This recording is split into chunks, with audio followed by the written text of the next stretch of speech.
Local news for Friday the 29th of May. A fallen 900-year-old totara tree attracted from Wakamuka Creek will be used for whakairo, a traditional Māori carving by Wairarapa artists, and to be displayed at Pukaha National Wildlife's Education Building.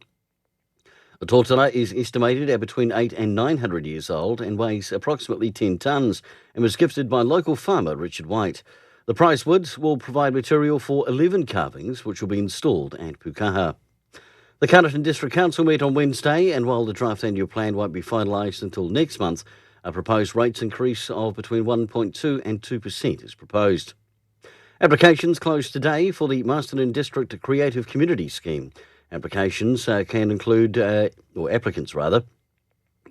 things like exhibitions, workshops, personal costs associated with short-term projects, artist development, promotion and community participation, and must include COVID-19 restrictions.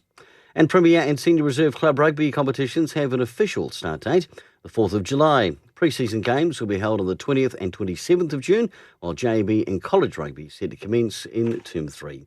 For local news and sport, kia ora, I'm Brent Gare.